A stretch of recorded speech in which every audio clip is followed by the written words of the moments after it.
ایک دفعہ سورہ فاتحہ اور 3 دفعہ سورہ اخلاص کی تلاوت فرما کر اخلاق حسین، ام سلمہ اور اشتیاق حسین، کنیز صغرا، مظاہر حسین اور محمد حسن، حسن عباس اور آپ اپنے اپنے مرحومین اور جملہ مومنین والمومنات کی روح کو ایصال فرمائیں۔ رئیس الوزیر کے لیے رئیس الوزیر کے لیے ہو گئی۔ بسم اللہ الرحمن الرحیم۔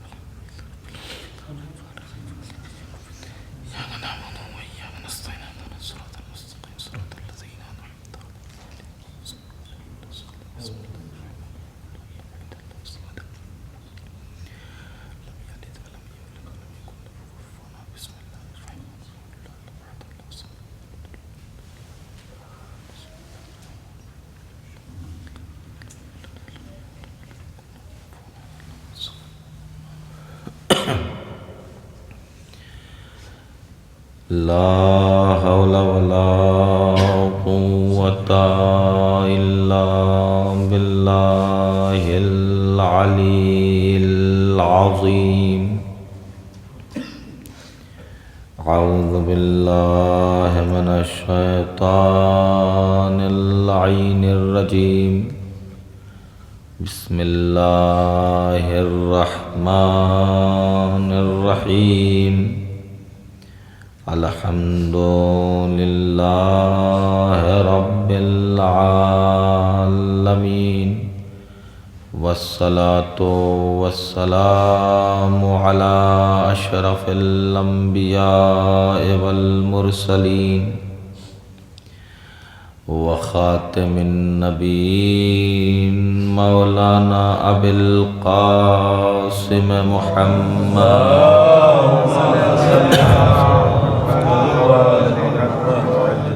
وأهل بيته الطيبين الطاهرين الغر الميامين المعصومين، ولعنة الله على أعدائهم أجمعين۔ أما بعد، فقد قال سبحانه تبارك وتعالى في كتابه الكريم: بسم الله الرحمن الرحيم۔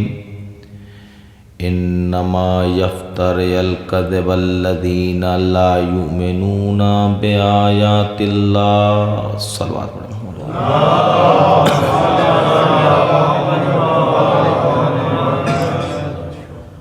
عزیزان محترم، حضور، یہ جو مہینہ چل رہا ہے، معلوم ہے اس میں 2 سچوں کی ولادت بسعادت ہوئی ہے۔ ایسے سچے کہ چشم فلک نے ایسے سچوں کو دیکھا نہ تھا۔ تو میں ہمارے یہ بھائی، جب میں یہاں دہلی پہنچا تو انہوں نے کہا کہ آپ کو ایک مجلس پڑھنی ہوگی، تو میں نے سوچا اسی وقت کہ موضوع سخن کون سی آیت گردانوں، تو اس سے بہتر آیت مجھے نہ ملی جتنی میری حافظے میں ریکارڈ تھی کہ حضور سرور کائنات کی ولادت بسعادت کا مہینہ ہے،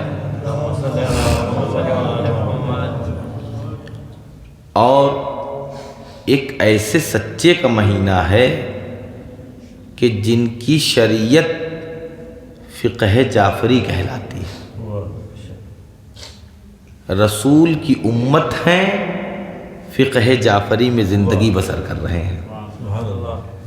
عزیزو، اب مجھے آیت کا ترجمہ کرنے دیجیے۔ آیت کا ترجمہ لفظی سنیں پہلے۔ 2 ترجمے کرنے کے طریقے ہوتے ہیں، ایک آیت کا ترجمہ لفظی اور ایک ہوتا ہے اصطلاحی، اصطلاحی میں زیادہ مزہ ہوتا ہے، اور لفظی تو آدمی لکیر کا فقیر بنا رہتا ہے۔ لفظی ترجمہ انما یفتری الکذب الذین لا یؤمنون، بے شک جو لوگ جھوٹ گڑھتے ہیں، یفتری کا ترجمہ یہی ہوگا، بنانا یعنی گڑھنا، جو لوگ جھوٹ گڑھتے ہیں، جھوٹ بولتے ہیں، بناتے ہیں، لا یؤمنون، وہ کچھ بھی ہو سکتے ہیں، مومن نہیں ہو سکتے۔ قرآن ہے، حدیث نہیں ہے جس میں ہم کہیں راوی اس کا جھگڑا ہے، راوی ثقہ ہے یا غیر ثقہ ہے، موثق ہے یا غیر موثق ہے، خبر واحد ہے یا تواتر پایا جا رہا ہے۔ یہ کب کہا جاتا ہے؟ حدیث میں، لیکن آیت کے زیر و زبر پر ہمارا ایمان ہے۔ خدا کہہ رہا ہے کہ جو لوگ جھوٹ بولتے ہیں، اب یہ ہے اصطلاحی ترجمہ، جو لوگ جھوٹ گڑھتے ہیں، بولتے ہیں، وہ کچھ بھی ہو سکتے ہیں، مومن نہیں ہو سکتے۔ اور عزیزو یاد رکھیے، جب ایک شخص رسول خدا کے پاس پہنچا اور کہا جا کر اس نے کہ میں یہ بتائیے کیا مومن زنا کر سکتا ہے؟ توجہ چاہتا ہوں، یہ مت دیکھیے گا کہ کم مجمع ہے، یہ دیکھیے گا خلوص کتنا پایا جا رہا ہے۔ پوچھا اس نے کہ یا رسول اللہ کیا مومن زنا کر سکتا ہے؟ کہا میں بھی پاسبل، ہاں ممکن ہے، مومن زنا کر سکتا ہے۔ کہا مومن چوری کر سکتا ہے؟ کہا ممکن ہے، چوری کر سکتا ہے، 15واں معصوم تھوڑی ہے تو انسان ہی کر سکتا ہے۔ کہا یا رسول اللہ مومن جھوٹ بول سکتا ہے؟ کلا، مومن جھوٹ نہیں بول سکتا۔ یعنی پتہ چلا جھوٹ ایک ایسا کینسر ہے اسلام کی اصطلاح میں کہ آدمی زانی ہو کر مومن رہ سکتا ہے، جھوٹا مومن نہیں ہو سکتا۔ عزیزو تو کیونکہ صداقت ایک ایسا جوہر ہے کہ انسان کے سر پر افتخار پر کوئی چیز، دیسی زبان میں کہوں تو زیادہ اچھا ہے، جچتی ہے، اچھی لگتی ہے، تو وہ ہے صداقت۔ بہت بڑا آدمی ہے، پیسے میں، دولت میں، ثروت میں، ہر طریقے سے عالم بھی ہے، وہ اچھی پوسٹ پر فائز بھی ہے، مگر ساتھ ہی ساتھ ایک نمبر کا جھوٹا ہے۔ بتائیے آپ کائنات میں یا محلے ہی میں اس کے کوئی 2 انگلی سے سلام کرتا ہوا نظر آئے گا؟ سب سمجھتے ہیں انسانیت کا سر کا تاج، انسانیت کا بھرم ہے صداقت، تو سچ بولنا سب یعنی سچ ایسی چیز ہے کہ جھوٹے بھی جھوٹ سے نفرت کرتے ہیں۔ ایک صلوات پڑھے محمد والے محمد پر۔ جھوٹے بھی جھوٹ سے نفرت کرتے ہوئے نظر آتے ہیں۔ اور کیا عجب نہیں لگ رہا ہے کہ جھوٹ کے گھٹا ٹوپ اندھیرے میں جہاں جھوٹ بولنا حکومت تک لوگوں کو پہنچا دیتا ہے، وہاں آپ سچ کو سن رہے ہیں۔ ایک صلوات پڑھے محمد والے محمد پر۔ یہ عجیب و غریب بات ہے۔ سبحان اللہ سبحان اللہ۔ یہ میں زمین ہموار کر رہا ہوں وہاں تک آنے کے لیے جہاں تک آپ کو لانا چاہتا ہوں، اور زیادہ دیر زحمت نہیں ہے آپ کو دینا۔ مقصود کیا ہے؟ صداقت۔ آدمی اگر سچا ہے تو کائنات میں اس کی عزت ہے۔ اچھا ایک اور چیز ہے، حالانکہ وہ میرے موضوع میں نہیں ہے، لیکن یہ ایسی چیز ہے جس کو کہتے ہیں نا، اردو میں بڑا اچھا محاورہ ہے، چولی دامن کا کھیل۔ تو بالکل چولی دامن کا کھیل ہے یہ، کہ آدمی اگر صادق ہوگا تو امین ہوگا، اگر آدمی صادق ہوگا تو امین ہوگا. اور وہی چیزیں لاگو ہوتی ہیں ادھر بھی کہ اگر سب کچھ ہے، یہاں تک کہ شریف بھی کائنات میں ان کو لوگ کہہ رہے ہیں بہت شریف ہیں مگر ایک نمبر کے بے ایمان ہیں، ہے کوئی سلام کرے گا؟ کوئی عزت دے گا؟ نہیں دے گا.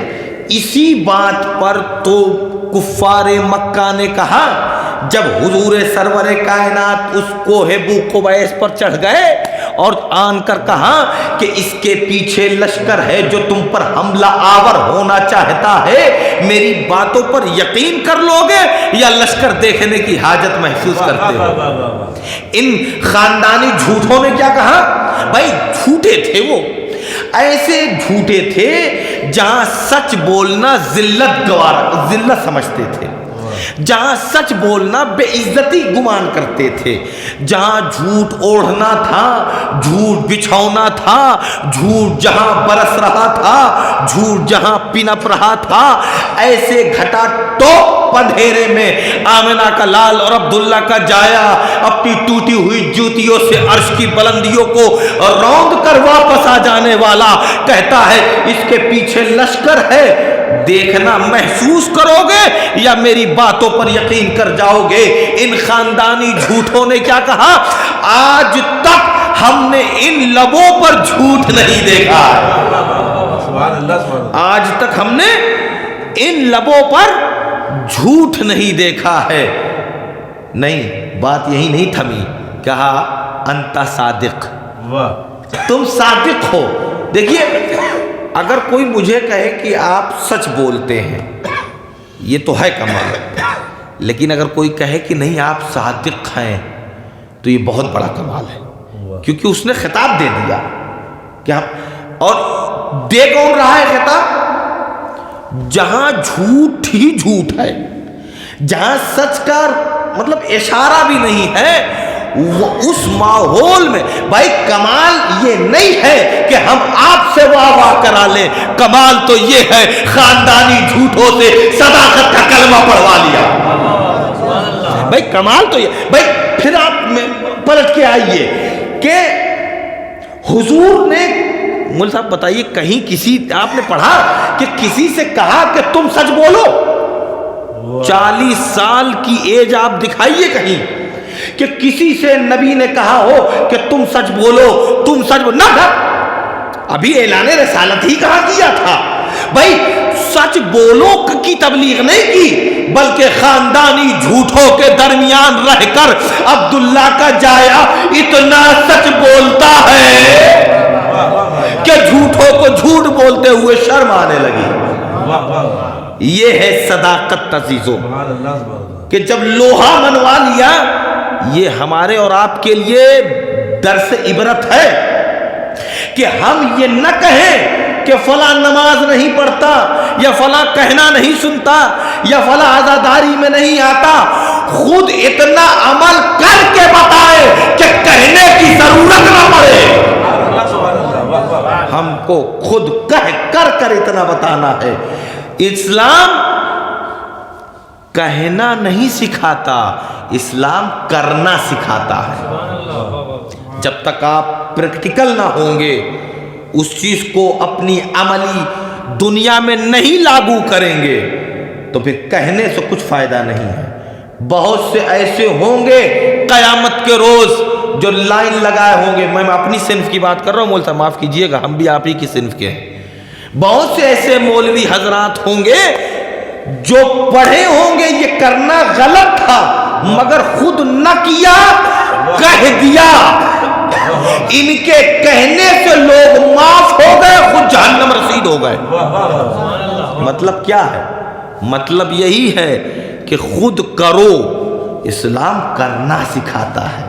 اور عزیزو بڑی اچھی بات لگتی ہے، کہتے تھے کہ ہم مولا علی کے چاہنے والے ہیں، وہ تو ہم کو معاف کرا دیں گے، ان کے باپ کی جنت ہے.